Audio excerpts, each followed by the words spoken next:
intro. Why not? Welcome to Overwatch, and welcome to another episode of Coaching the Many. Today we're going to be coaching someone called Extra Crispy. It's 3.2k-ish. This isn't a fancy guessing SR stuff. This is just Diamond. We know it's about mid-diamond, so it should be pretty good. And the hero mix is kind of interesting, like Junkrat, Reaper, Orisa. I think this is probably going to be down to like swapping off on each map. I'm expecting if it's Junkrat first, I'm expecting us to start on the control center, but Reaper is also okay on control center, so we'll see where that goes. But let's just jump straight into it. So why not? Why not? Oh god, I'm all full of a cold at the moment from traveling, so we'll see. Looks like we're starting with Junkrat on Night Market. I mean, Junkrat as a hero is still pretty good, okay? He's starting to fall out of a little bit of favor, but he's still pretty strong, like up to the very highest level. The thing with Junkrat is he has one of the best ultimates in the game, okay? Riptire just decides so many fights, and so prioritizing and getting that Riptire working just right is going to be very, very important to making sure your play is functional and works very well. The only concern I'd have about this team lineup so far, like triple support I'm not too worried about, but the fact that you have 2 projectile DPS, if they have a Pharah, you guys are just done. So that's going to be kind of tough, but otherwise, we'll see. What's the junk skin? Is that the Overwatch League one? No, I don't think so. It might be the Overwatch League one. Or I think it's just like called Hazard or something. It's like the black and yellow. It's one of the epic skins, I do believe.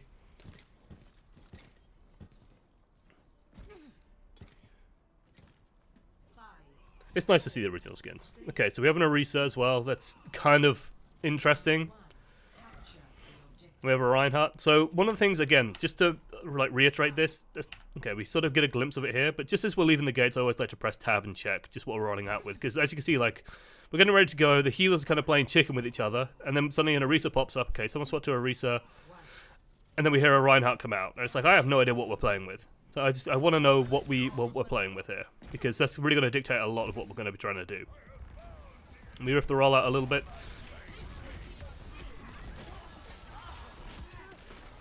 So, very minor thing. Don't be afraid to put your trap out pretty early, especially if they're playing like a dive comp. So, yes, we whiffed the rollout. Okay, fair enough. Happens to everyone.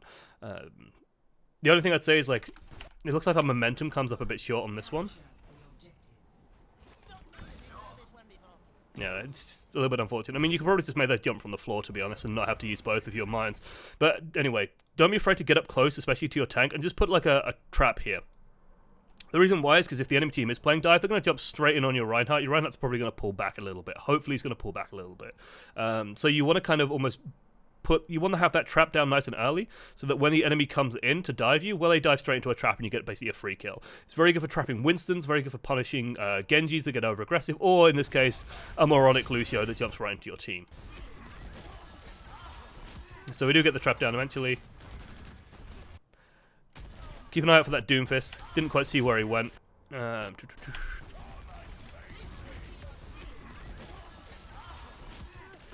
Right, the bit rate's a little bit low. It looks like he does go into the back line. We need to be cognizant of that. Like, we're actually pretty good at pushing stuff away from our team. So I think he's actually behind us here. We're just looking to put damage out, like, into their team as much as possible. Good deployment of the trap. You want to put it on the stairs. Always a nice place to put it. We're probably going to lose this fight, but we're probably going to do it by getting we're going to have a Riptire by the end of it. And I think especially at this moment, like, you want to be patient during this cluster loving, because this is where you got to realize, okay, this fight is not going our way, right? They sort of opened it up with a Doomfist kill on our Genji. It's all starting to go wrong. And then everyone's starting to get beaten back, like they're advancing in. And I think another couple of kills come through. Yeah, so you lose your Moira, and now it's like, okay, shit. How do I recover from this situation? Well, the best way to recover from this situation is just getting your Riptire. You don't want to use it for this fight, but you want to use it for the next fight. Like, the enemy teams, by the time your team regroups and dies here, the enemy team's going to be on like 15%. It's not the biggest deal. So we should just be looking to put some damage in. Okay. If you can demat the D.Va, then great, but the death there is no big deal. Like, so where you press like C and you just drag your mouse to the bottom right repeatedly and just say, group up with me, group up with me, group up with me. My ultimate's ready.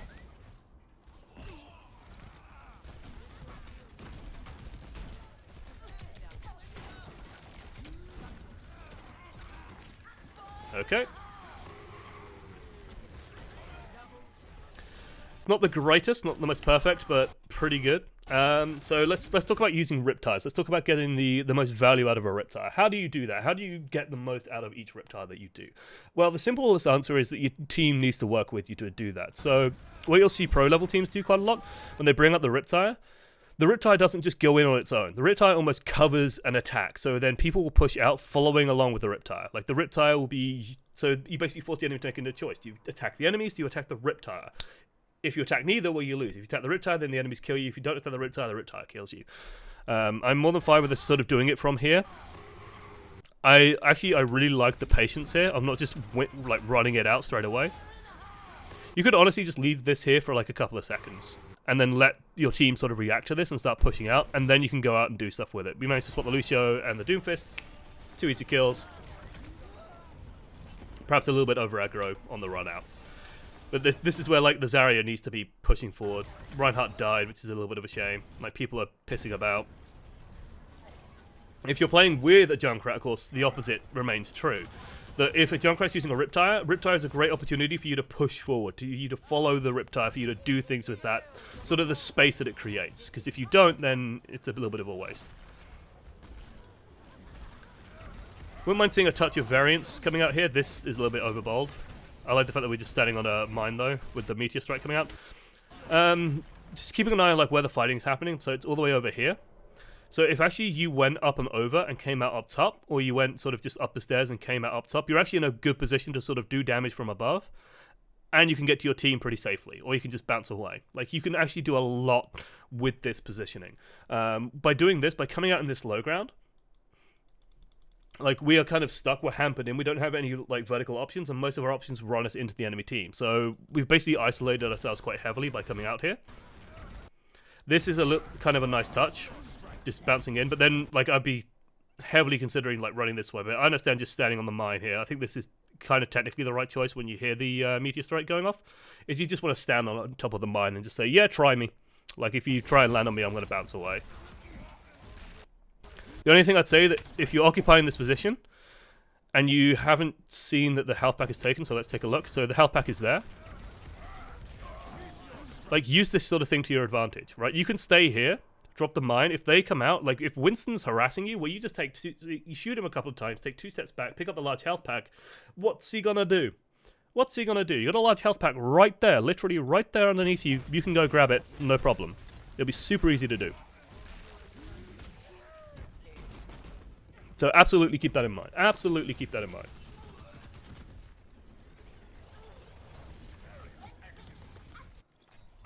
Okay, now this smacks of desperation. The Doomfist has come out. I am not the biggest fan of this change. Why am I not the biggest fan of this change? Well, let's, like, their Doomfist, the reason why their Doomfist, oh god, no, not this part, yeah.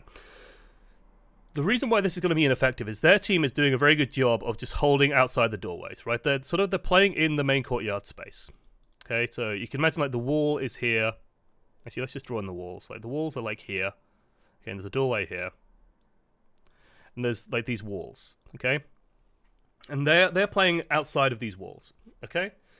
So if you're running out into them, well, you're running into a space where there's always a wall behind you. So the Doomfist is like punching into you as you're coming through a choke point. That's actually really nice because it's sort of framed you. It's an easier place to hit you. It's easier for the Doomfist to get value and get results. When you're moving out into an open space as Doomfist, though, then you've got nothing to punch people into, really. It's sort of moving into this big arena that isn't really going to help you too much.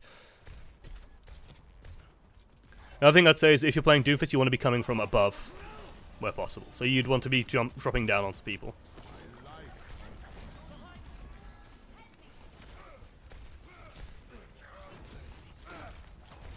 Would have preferred a right click there. It's still on cooldown slightly. Still works out. You see what I mean? This is sort of exactly what I was talking about, right? That a lot of your punches coming from this position are going to look like this. Where you just sort of hit someone and they bounce away and it doesn't do anything. You start brute forcing your way out. Okay. Slow on the combo. So if you're going to do stuff like this, especially on a Lucio, don't be too discontent with missing the Lucio with the ground pound. It's still a little bit of a shame, but as long as you're in melee range with him, if you uppercut him, then he loses a lot of that bonus mobility that he has that makes him so strong, right? He also does boop you away, but you need to sort of chain that combo together extremely quickly with a Lucio.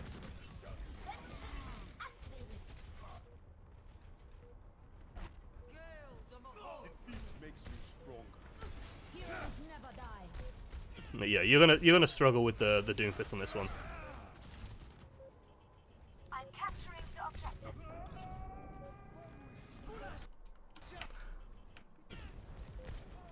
So what I like about this, what I like about this is this moment here. I'm gonna turn the volume all the way up. I'm capturing. The frantic button mashing, the frantic. Ah, no. Yeah.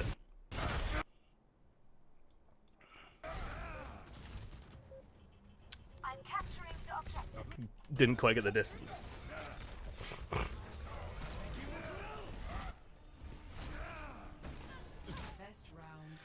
Here's the thing about Doomfist, okay? If you're going to use Doomfist to try and break out of a situation like this, like, that's just not going to work. Doomfist needs stuff to hit people into. You need to hit people into stuff with Doomfist. And if you don't have a position where you can do that reliably, he's not going to really work. If you want sort of good alternatives to breaking out on this first point, I think Pharah. Like, their team has no good option against a Pharah. I think the Junkrat would have worked fine as well, and I just think playing from high ground a little bit more. Instead of just playing through low ground, just playing high ground and just coming down. Would work a lot more, but I'd say take Pharah on this point, and you'll probably be looking at a really, really good position. Like, especially if the enemy team is playing Doomfist. Just a really good rule of thumb: if the enemy team is playing Doomfist, Pharah is always going to be a good option, pretty much. Unless they have like the best Widow in the world, unless it's like Carpe on the opposite side, you can probably run Pharah into it and get away with it.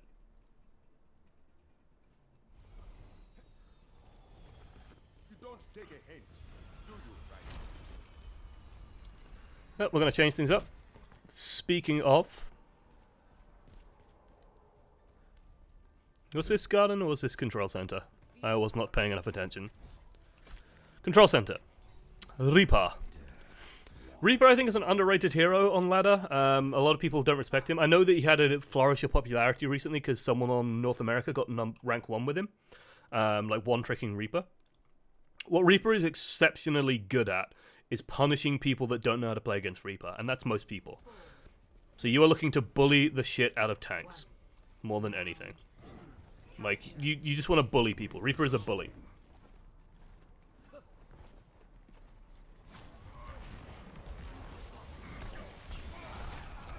Like, try and keep tabs on this Doomfist as well. Like, Doomfist is a-okay to bully. So the Winston jumps in, shoot him, good. You see this this Doomfist has gone in? We should absolutely be following him. Doomfist is actually surprisingly easy to kill with Reaper. Like, despite he's so agile, shotguns are actually pretty good at hitting agile targets. You can avoid a lot of his hits. He's going to want to be in your face, which is perfect for you, and you just outdamage him by a huge margin. Getting out of that corridor also is a nice little thing. And I'd honestly say, like, instead of focusing on this, we should be looking for that Doomfist.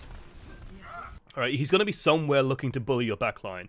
Do not be afraid of, like, looking at the Doomfist as, like, a big pin cushion. And if you want to practice this sort of Reaper versus Doomfist matchup, free-for-all is a really good place to do it. People play Doomfist a lot in free-for-all.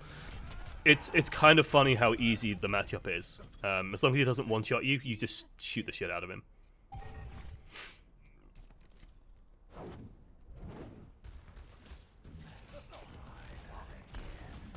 I miss playing Reaper. Reaper is still pretty good. Like, as long as the enemy team isn't playing double sniper, then you're probably okay to play Reaper. The only thing I'd say is, like, Reaper is bad against, like, quad tank. I'd also say triple tank, triple support. He actually has a lot of trouble.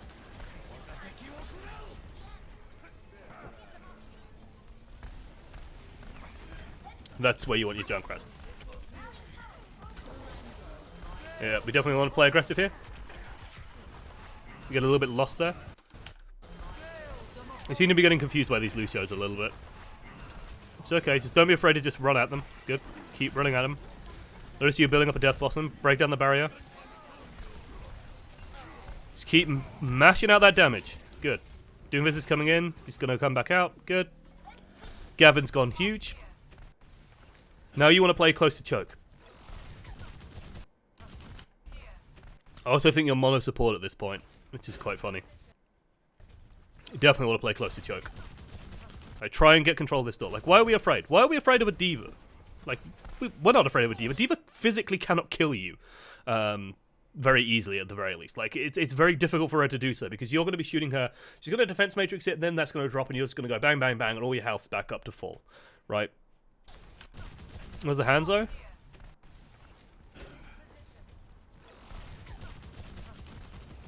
You can just Wraith Walk, yeah. Just no fear. Like, you gotta... The thing is, Reaper's very good at, like, places like this, okay? This is where you want to be when you're playing Reaper. You want to be stood here. So the enemy walks in and you just shoot him. The faster you get there, the better you are. If you don't get there nice and quickly, you're gonna really kind of struggle to do any meaningful damage, so...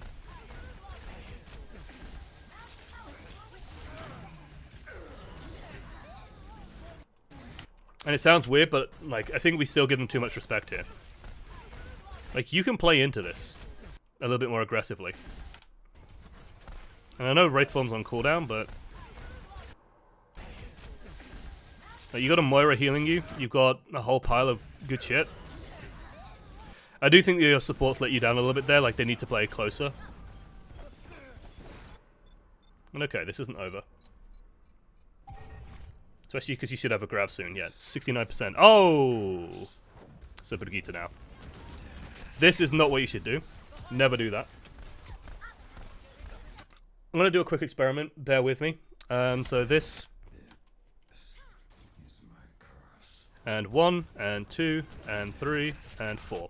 Okay, 4 seconds. Let's go back, go back, go back, go back, go back, go back, go back, go back, go back.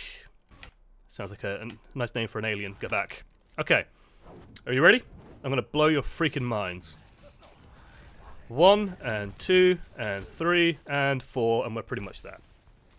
Like, if you ran in a straight line, you'd pretty much be there. The reason why I'm doing this wonderful thought experiment is to tell you that, yes, Shadow Step is faster than walking, but if there is any suggestion that you're going to be vulnerable on the exit of Shadow Step, do not do it. You are very lucky that you did not get your head blown off immediately. It is not that much faster that justifies sort of using it across a short space like this, and especially when it's risky, be very careful when doing that. If you want to be clever with Shadow Step, you move to the left side and you Shadow Step across this space. There's actually like a ledge over there that you can Shadow Step across, and then you can come in and like Death Blossom from the side. I still don't really recommend that. I'd rather just bash down the front door with Reaper, but it is an option. Okay, follow this dragon. Oh no, that's their dragon. I was hoping that was yours. She just died.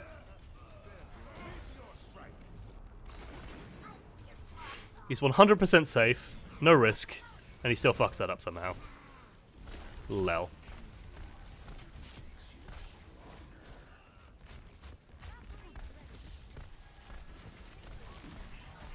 Good. Don't ult, don't ult, don't ult. Okay. So this is a touch risky still. I also think we Wraith Walk a little bit too early. Like, we just sort of panic and use it straight away. The issue with Wraith Walk is it does telegraph a lot of what you want to do. It's a very weird thing, but like when you see a Reaper Wraith Walk and then he sort of backs out and comes back and you go, oh, well, this is going to be an ult. And this is giving the Diva enough time to sort of change the cooldowns. Do not underestimate your survivability when you especially have Mercy sort of healing you up and you can just run at a tank like this and shoot them. You can A, kill them faster than anyone can heal them, and B, you can just, like, you will survive a lot more than you expect. Because then this is like super telegraphed. Still managed to get results, still gets the Diva. It's okay. Keep your eye out for this Doomfist. So you see how flustered we're looking? Do not be afraid to use Wraith Walk as time. Like, realize that Wraith Walk is like 6 seconds, okay? Or it might be even longer. It doesn't say how long it is. It's like 6 seconds of pure immortality. So you're like hearing a Doomfist going off in the background, you're hearing all this stuff, you're seeing all this stuff, like just relax when you're in Wraith form. Like put your feet up, sip a margarita, sit back, and just enjoy the chaos around you and just go, what should I kill next? Oh look, there's a Doomfist in our backline. I'll kill that next. It gives you time to relax and think about your next move. And it's very, very important to use that Wraith form time to sort of go, yeah, I can do this next. And the more you practice doing that, the faster it gets. Instead of just sort of using it and then coming out of it as like, oh god, I gotta do this now. There's a discount, what does Reaper say? I imagine it's buy, buy, buy. It's also his favourite Backstreet Boys song.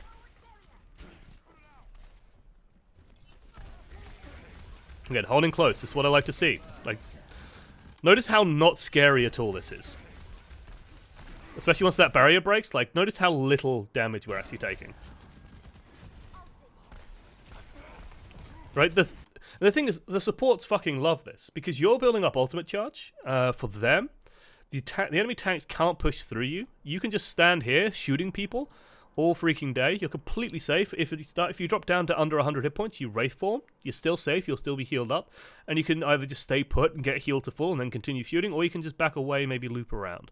Like, you are basically playing a tank role when you're doing this, but Reaper is very good at doing that. You're sort of denying space to tanks very effectively. And keep your eye on that Doomfist. Oh, that's bullying the D.Va down, though. Okay, she's gone. Primal rating Winston. Not a big deal.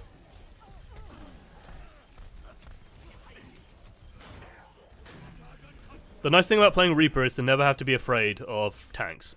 Like, that's always the nice thing with playing Reaper. So I think you're fine just drilling shots into that. We get stunned. I think we're fine Wraith forming here. I'm going to be a little bit careful about leaving the point too much. Should be reloading. If we're going to be out of fight like this, absolutely just throw out a reload here. Reload is quite long for Reaper, so you want to be doing that anytime there's downtime. Let's pressure this Hanzo out. Good. And we get flustered on the baby D.Va. Hanzo versus Reaper is an interesting one, but the Hanzo is not agile enough and not slender enough on his hitbox. Like, Hanzo's hitbox is something I will bitch about for eternity when playing Widowmaker, but when playing Reaper... So the issue with Hanzo is, like, most heroes, like, Reaper when he's firing, he you know, if I draw Reaper, like, he's got his guns out in front of him like this, and so his guns are, like, here. And he's, like, a big trench coat dude, and so his gun, like, this is a gun, and, like, this sort of... This is what Reaper looks like, right? And he's got his little legs up here. And so this is kind of what Reaper's hitbox looks like, okay? Hanzo's hitbox, though, he stands side on. So he's actually very, very thin. It's sort of, he's got his legs like this, and he's got his bow out in front of him. Okay, so this is kind of what Hanzo looks like. It's very, very thin. But when you're playing Reaper, it's actually less of a problem. Like, when you're playing Widow, this shit is infuriating. Because he's got a tiny little head compared to Widowmakers. And he's very, very thin and very, very agile. Whereas, like, Reaper, McCree, they stand with their chests forward, and so that gives them a bigger hitbox. But when you're playing Reaper at close range against Hanzo, if I play this forward and I go slow, what you'll see is that it doesn't... Like, you'll notice that the shot comes in like this, right? You get more of this sort of look, where the Hanzo is, like, looking this way. Okay? And so he's, like, a bigger hitbox all of a sudden, because you can get to the side of him slightly, and suddenly you have all this extra hitbox to deal with. And that's sort of what you're looking to do when you're fighting a Hanzo in close range. He can DPS you down extremely quickly, but you can two-shot him just as easily, especially if you start landing a couple of these shots on his side.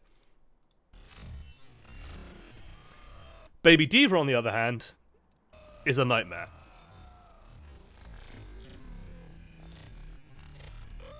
Okay, this is hell. Yeah, Baby D.Va's always going to be a nightmare. The only thing I'd say is just, again, relax. The way I aim with Reaper is I call it, like, micro adjustment. So basically the idea is that you... With Reaper, you don't really need to change your aim too much. You're sort of just keeping people framed in a big circle in the middle of your screen. I think you use the circle crosshair, which I think is... Yeah, so you use the crosshair that I pretty much use as well. And you just try and follow, and then just before you fire, like, you'll see the pros do this a lot, it's like you adjust just as the shot comes out, and you just adjust at that final moment. And it's not about, like, keeping perfect tracking, it's just, like, quick flicks to adjust slightly to where the enemy pretty much is. And as long as you're doing these small adjustments continuously, it actually works really nicely. Again, I heartily recommend if you want to play Reaper more, free-for-alls are a really good place to practice it.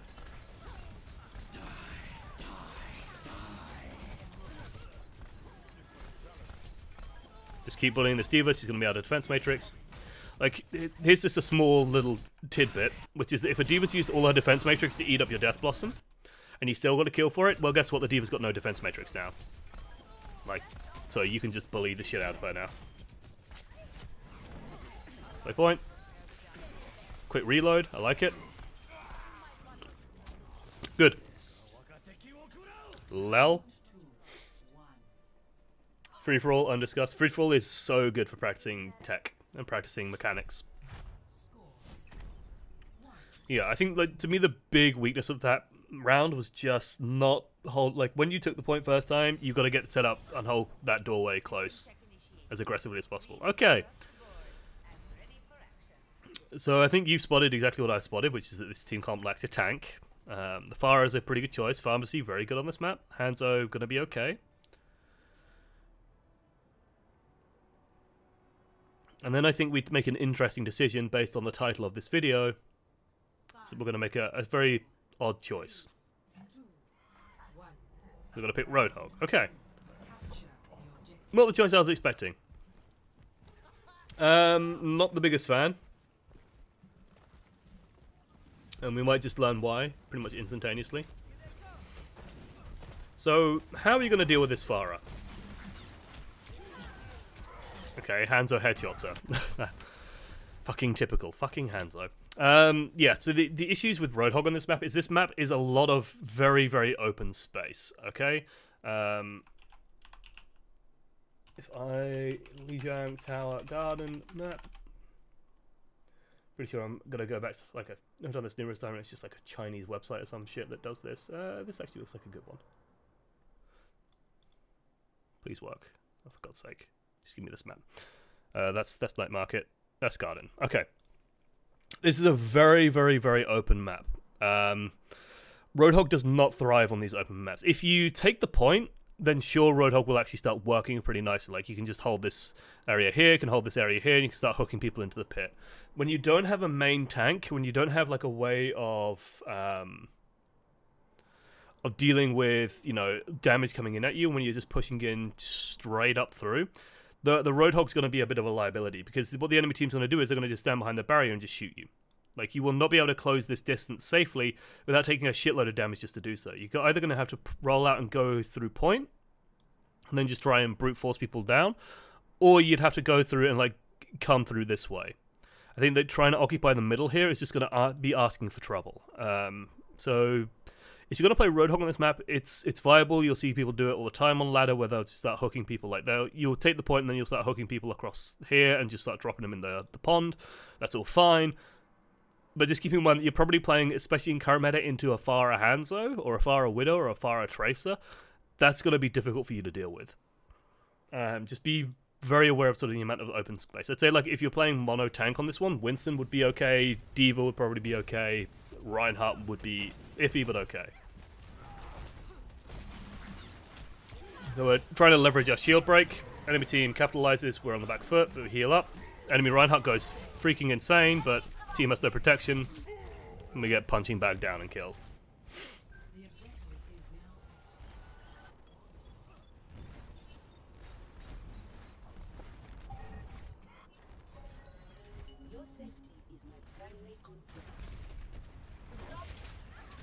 Nice. Nice pull. So the Orisa, I think, is a very interesting decision here. Just because I don't think of the issue with Orisa on this map. Let's go back to the map. Whoop. Thank you, Gamerslog Daily. I will also okay your cookies. The issue with this map is that it is very rotational. Okay, there's a lot of different pathways through it. There's lots of different ways to sort of run through it. So if you think about, like, if I set up as Orisa here, well, can the enemy get to me? Yes, they can either just, go through here and come in behind you. They can go through here, come in behind you. They can go through here, come in behind you. There's a lot of ways around this map and a lot of ways to get around behind people. Orisa works very well when, like, if you think about, like, Control Center, which I think is also on this website. So if you think about Control Center, like, if you set up an Orisa and you set it up, like, here, as I go super thin, that's too thin. You set it up here, well, the enemy's all pretty much pushing into you. Yes, they can go this way, but then it's very easy to just, like, adjust this way or pull back to the point and just play from, like, here. it's much harder to sort of break through the front door here. Or if you're playing from like the point, or you play from like here, you'd actually probably more like playing from here. Then they'd have to go through here or come through here. It's still going to be tricky for them to like do anything to get around you without you seeing it coming, and just like being forced to a really narrow choke. With this map though, like if they have a tracer, she can just blink across here as well, get to you. Anything with movement ability can cross this space and get to you super easily. The Orisa's going to have a tough time because she can't defend from threats coming in from behind her. Welcome to So what I'm expecting to see is a lot of the Pharah abusing you. Your cookies sounds dirty. Damn straight. I love a filthy cookie. I like this attack angle. This is probably going to work better for us, especially if they're sort of playing the Pharah. The Reinhardt's also a bit of a dumbass. Helps us immensely. Spoiler alert, if you're playing Reinhardt in this situation, you just use your barrier a little bit more, so that your team just win the fight.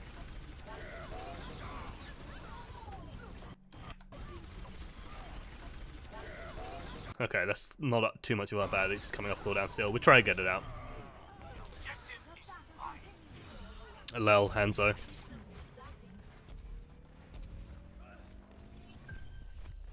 Okay. So we're going to be hoping that they play bridge and we can just pull them off.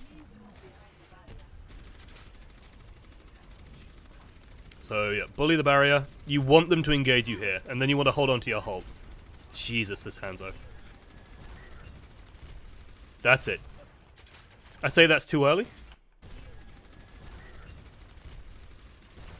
You really want them to come onto this bridge, like, and you want to wait until they are like crossing the bridge, and then you just put the halt here, or you put the halt here. Aim it up a little bit as well, and just yank people. Like this is going to be disgusting. They should not be going this way, or if they are, they should be letting the Pharah do a lot more work. So yeah, they're going to be coming this way. This still kind of benefits us.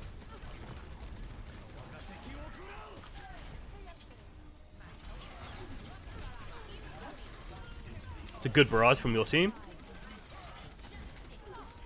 Terrible barrage from their team. Hey, it's all going our way.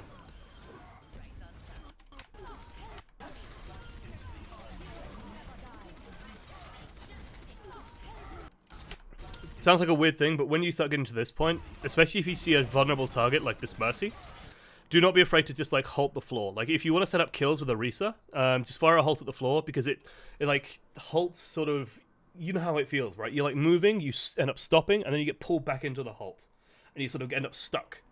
So it's like it's a very, very good way of securing that kill for yourself. It's just by using, it's almost like a selfish use of the halt, but it stops Mercy doing what she wants as well. It's all good. Don't be afraid to use it very aggressively to set up kills on someone who's point blank range, because Orisa can actually kill things at point blank range pretty well. Blah.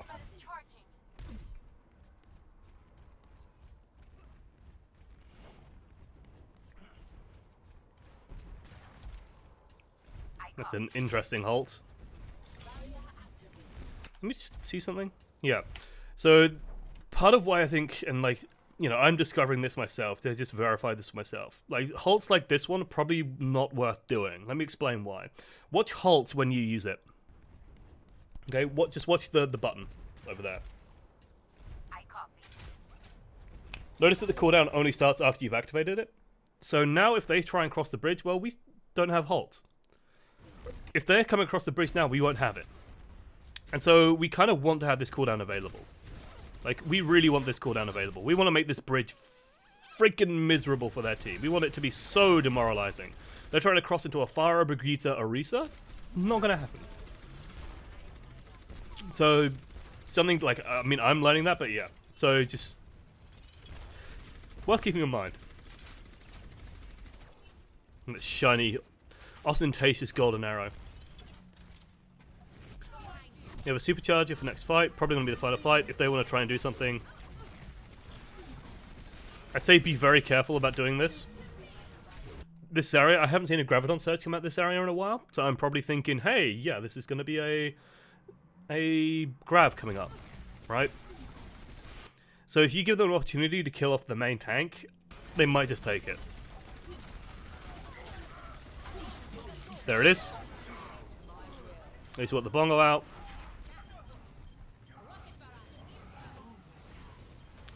Farah's playing this quite nicely. Farah's playing this better than perhaps she should. Not perfect, but this is like just impromptu Farah coaching. If they're pushing through low ground here, this is perfect for you when you're playing Farah, because you can basically set up yourself up here, or you can even set yourself up like there's a bridge here, and then there's like the doorway here, and there's a gap between them. There's a small D between the bridge and the doorway that you can actually drop in and barrage down. How's that bongo still alive? No one's shooting it. Brigitte protects it a little bit. It's still up. No one's shooting it. No one's shooting it.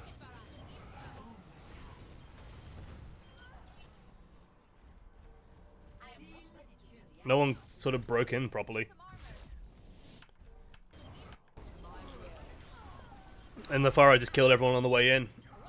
Hanzo got away with too much there as well, I think. So yeah.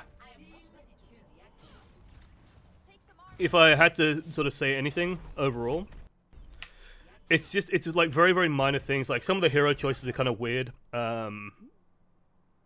So just be very careful when doing stuff like swapping to this Doomfist on this point. Like Doomfist is a very situational hero. The reason why Doomfist, for example, can work on Night Market is if a lot of the fights are happening on the point, then that works. But when you start fighting sort of in front of your spawn door, in front of your door, sort of out here, it's going to work a lot less because there's no like back wall. Whereas the actual point is like a boxing ring for him that can hit things into stuff. So when you're picking Doomfist and whenever you're making a decision about Doomfist, always keep in mind that it's going to be a very, very situational choice, and you need to make sure that the situation is pretty much perfect for him. If they're running a Doomfist, you're getting shit on by a Doomfist. Far is always a good option. With a Junkrat, I'd say just don't be afraid to sort of take high ground a little bit more, play a little bit more around that sort of space. Especially if your team is doing stuff like pushing out through low ground here. Don't just like run out here. Like go up, take the high ground, start shooting down. Junkrat's way more effective from up there. It's all pretty good. Don't be afraid to be a little bit more patient with the Riptire as well. I mean, we didn't get to see too much of it, but